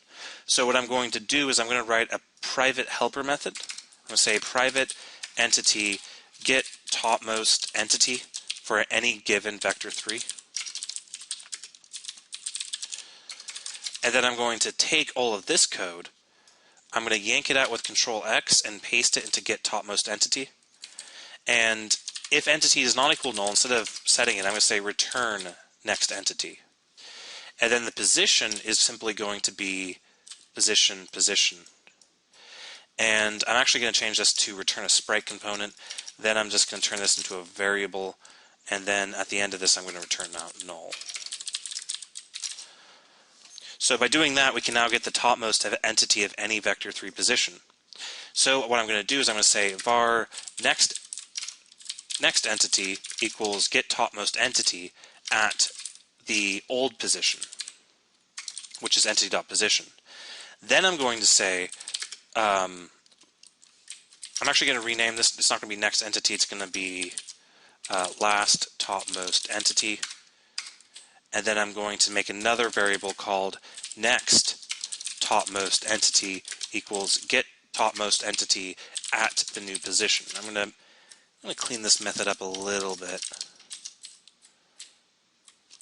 So then the next, if the next topmost entity does not equal null, and the next topmost entity's position z is smaller than the current or the new position z, then we'll write out our player. So now if I run this code, notice how what happens here is the second I run into the square, I actually completely disappear. Actually, I completely disappear regardless. And that's because this only checks to see if the topmost entity is null. I actually have to reverse this. I have to say if the next topmost entity is null, or the next topmost entity.parent.position.z is smaller than the new position.z, then do that. And now you'll notice I can walk over the tall grass, but now I walk under this object. All right, so there are, again, a few more issues. So now we have that dealt with. The next thing we're going to have to... Can you just run down what each chunk of what that method does in what order now? Because you've kind of hacked it around a lot, and it was quite bitty and complex to start with. Right. Well, what I did was I grabbed this. When an entity is moved, I establish if it has a sprite component. If it doesn't, we return out. The next thing I do is I null out where the entity used to be in my sprite buffer. Then I get the last topmost entity, which represents the topmost entity of the square we left, and then the next topmost entity, which represents the topmost entity of the square we're going to. Then what I do is I set the cursor position to our entity's old position, so the position we're coming from. I check to see if the last topmost entity is not equal to null. If it isn't, I write out its sprite, otherwise I blank it out. Then I need to see if I need to redraw the entity. So then I do if the next topmost entity, meaning the entity of the square we are entering, if it doesn't exist, or its z position is smaller than our z position, then I draw our new character out on his new position. And then finally I update the sprite buffer. So that allows me to walk. Hopefully that just clarifies things a bit, because with moving it around, it seemed more complicated than it actually is. Yeah. You see what I mean? So I can walk over things and I can walk under things. So we have a few more kind of strange behaviors with the zone renderer that may not be immediately obvious. First thing is entity added. It indiscriminately writes out the entity to the position, which isn't what we want. What we want to do is say var topmost entity equals get topmost entity, because we don't want to blindly just render out an entity that was added. We want to make sure that it's actually above everything else. So then I can pass in the entity.position into our get topmost entity method, and then I can do the same check. I can say if topmost entity does not equal null and topmost entity, and I'm reversing it right now, by the way, and topmost entity dot parent dot position dot z is greater than entity position dot z, then return. So what that'll do is if an entity is added during gameplay, it won't actually overwrite a square that already has a topmost entity on it.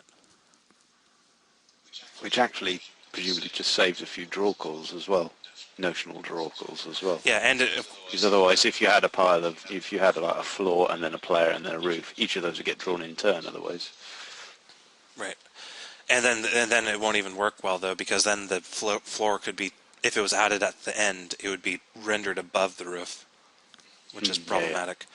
Yeah, this, and we've already covered elsewhere in code the fact that we can't enter if it's on the same level. Is that correct, No. or have we ignored that for now? We haven't. We're going to be dealing with that very shortly here, though. All right, cool.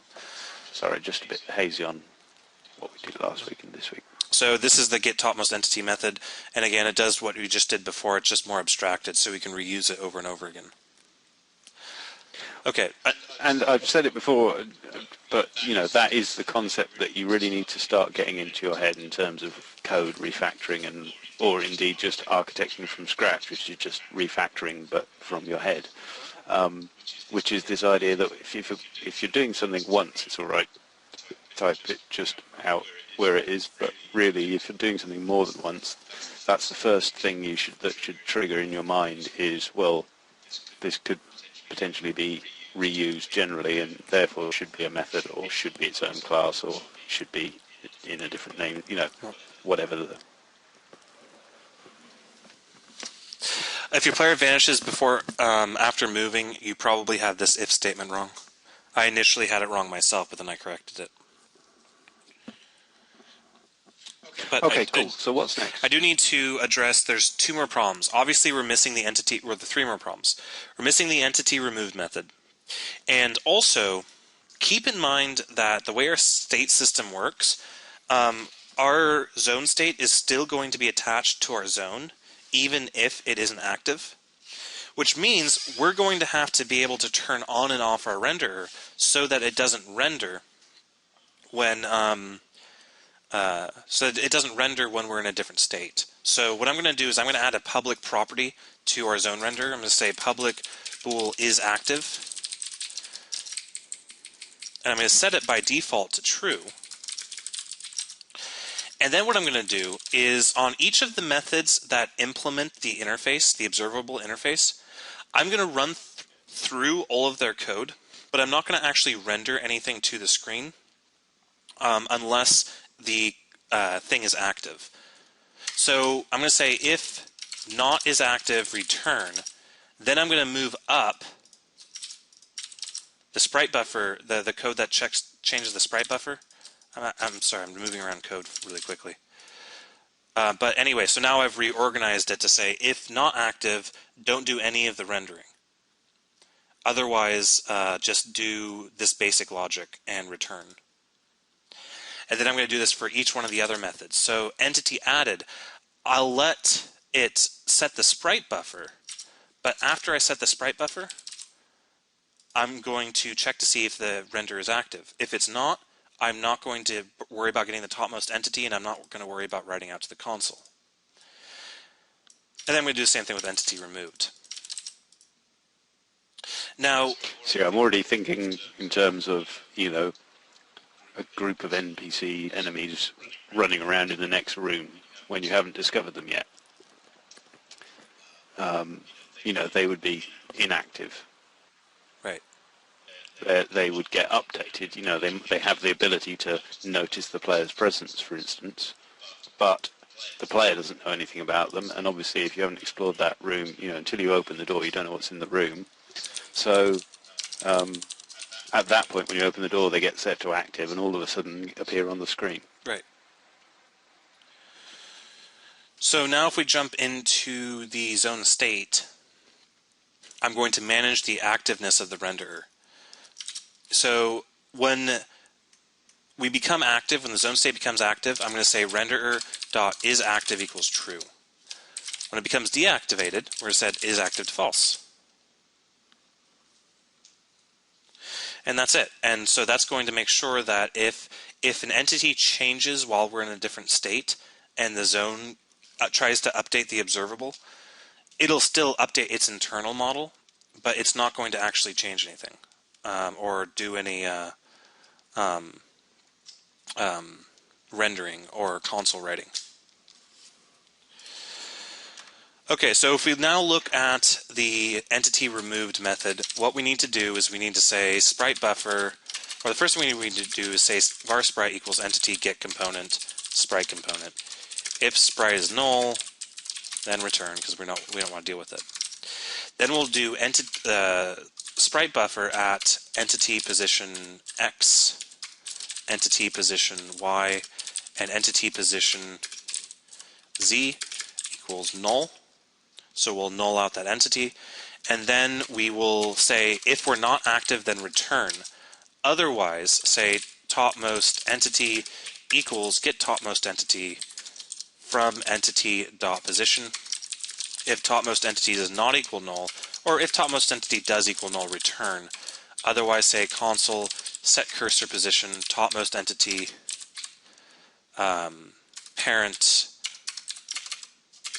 parent position x, topmost parent position y, and then console.write topmost sprite.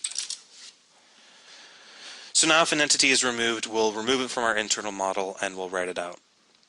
Now we have one more issue with our zone renderer that I want to address today, and that is the difference between world space and screen space. So right now we have everything. Actually, hold on, my player just disappeared.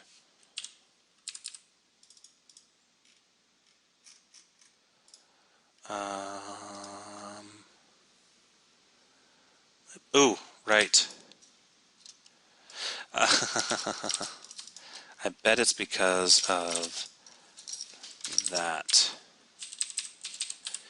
Yeah, okay, so we do have an issue where we're going to have to, once we null out the entity from the old position of the entity moved method, we'll have to establish our topmost entities before we set it to the new position. Otherwise, the next topmost entity will most likely return our entity and it'll become hugely confusing. Copy and fix what you have so far. I mean, Yeah. We are getting close on time, but I can go ahead and pause. And we're back. Okay, the first thing we're going to do is I want to make a distinction between where a zone thinks an entity is and where it gets drawn to.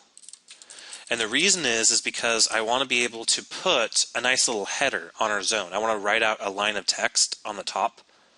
But right now, the way we have it set up is we have the zone coordinates coupled to our screen coordinates.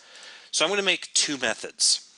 I'm going to make a private void set cursor position to a vector3 position. What set cursor position is going to do is it's going to translate a vector3 position from our world space, which our zone cares about, into our screen space, which our renderer cares about. And that's simply going to be console set cursor position to position. So right now, I only want to introduce a single line header. So I'm going to do position y plus 1, and that's it. Then I'm going to have a private void right character, which takes in a vector3 position and a character.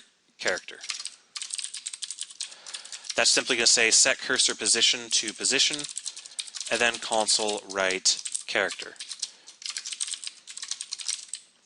So hopefully these two methods are fairly self-evident. One simply sets the cursor position based off of vector3 and translates from my world space to my screen space, and the other one does that and writes a character in the same method invocation. So now let's... I presume you just haven't got a use, because I was expecting you to come up with literally a world to screen and screen to world pair. Yeah, because I'm not using it for any other purpose. So you're just not using it? Yeah. I'm not going to worry about it. Because we don't have any mouse input anyway, there's no reason to go from screen space to world space. If we had mouse input, though, we would. So I'm going to uncomment out this console right line up here in render all. And then I'm going to go through and I'm going to change every instance of this to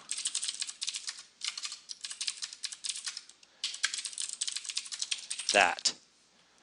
So I'm going to do this really quickly, but I'm just pointing out that instead of setting the console cursor position manually, I'm going to invoke the right character method. So that means this changes, but this changes to entity position, and then last topmost entity dot sprite. Then this changes to entity position and a space. And then I can delete that line. This code simply turns into passing in new position and then passing in sprite.sprite.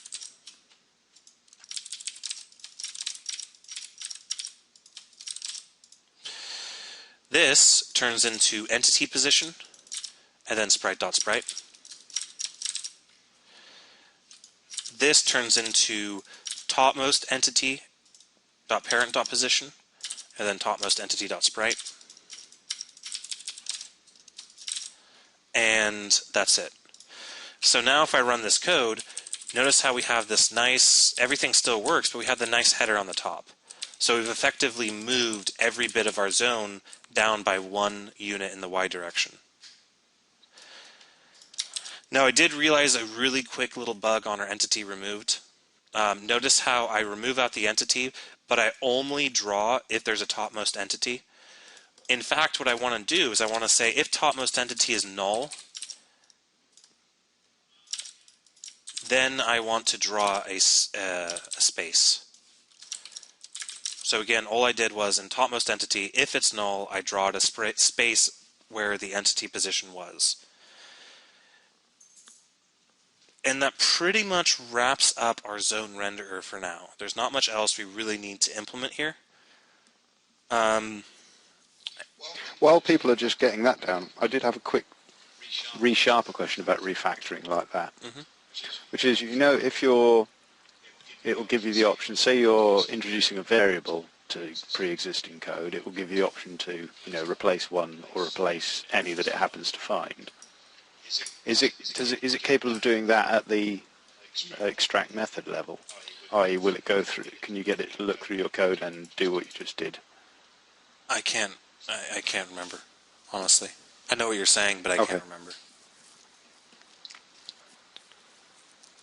just wondered. That's cool. So once you please click ready once you have refactored those things that Nelson just did, or if you're not interested in being awake anymore. Entity moved. Yep, all I did was I just changed right character out for everything, and that's it.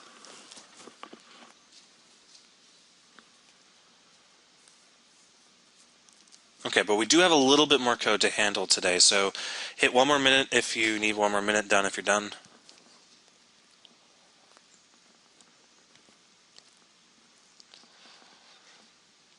Because I really do want to get some, I'm not going to worry about any collision components yet, but I do want to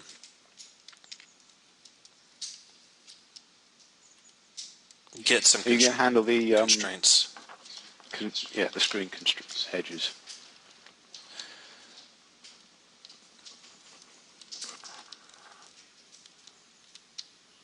Okay, because there is really a very little amount of code to write, I'm just going to blaze through it real quickly, and then we'll have some time left over. So for the screen constraints, the great thing about this is the constraints of the zone is up to the zone model. So I hope everybody's, again, even I really don't like the zone render. The code is here out of necessity. It could be a little bit cleaner, but it's here out of necessity. There's not much else we can do to describe the same amount of logic. The great thing about that, though, is that all that nasty drawing logic is now completely away from all of our actual code that we have to do with our model. So now, if I want to prevent an entity from moving past the bounds of the screen, I can say if new position.x is smaller than size.x, or sorry, if new position.x is smaller than 0, or new position dot x is greater than size.x, greater or equal to size.x, or new position y is smaller than 0, or new position y is greater or equal to size.y, and then I'll do the same thing with z as well. Or blah blah blah, new position.z, new position.z, size.z, then return. So now when I run this code, well, that's kind of not a very, oh, there we go, you can see it here, because I can't go to the left and I can't go to the top. And if I go to the right, I hit the edge right there.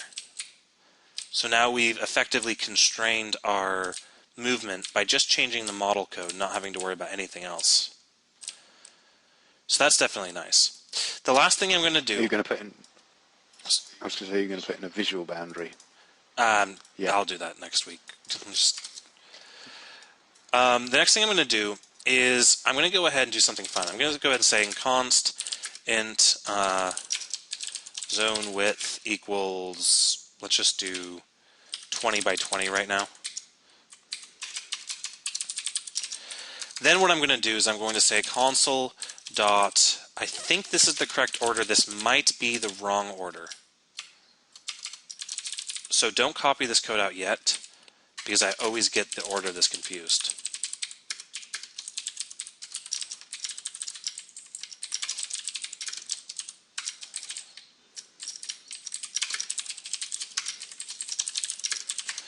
So I'm going to set the window height to the zone height plus 1. And then I'm going to set the window width to the buffer width equals zone width. And then I'm going to say console dot cursor visible equals false. Then I'm going to write our zone in terms of the zone width and the zone height. So zone width, and zone height. And now when I run this code, okay, I got it backwards. You're supposed to set the window width before setting the buffer width.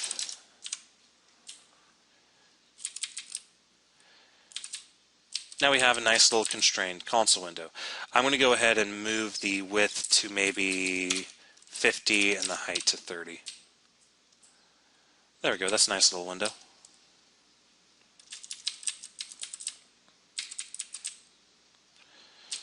So yeah. And remember, when you're testing things like this, make sure to do what Nelson's doing, which is run around the edges of it. Run into anything that you're supposed to be able to run into. Run under anything you're supposed to be able to run under. Check all the edge cases, because otherwise, sooner or later, it will bite you. Yep.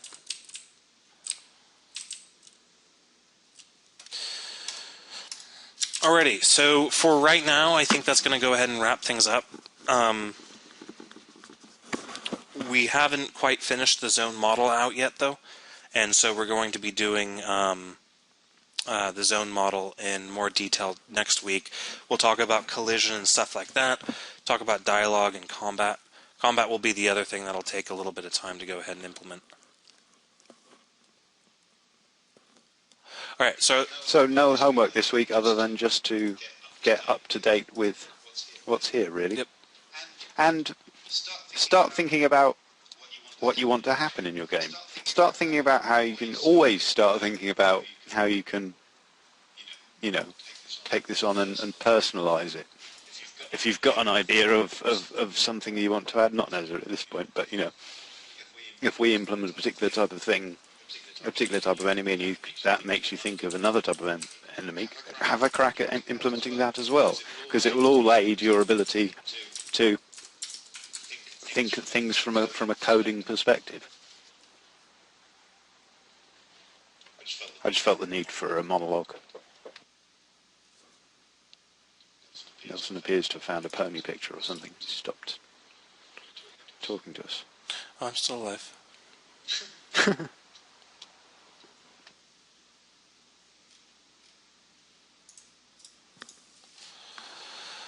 Okay, so if anybody else has any more questions, that you guys want on the video, go ahead and ask questions in the next roughly 5 seconds. Otherwise, I think we're about to be wrapped up. Like I said, I have another class I'm going to have to do here in a few minutes, and hopefully people are following along with this. Cool. All right, so to all the future people, we will see you guys later. Bye, future people.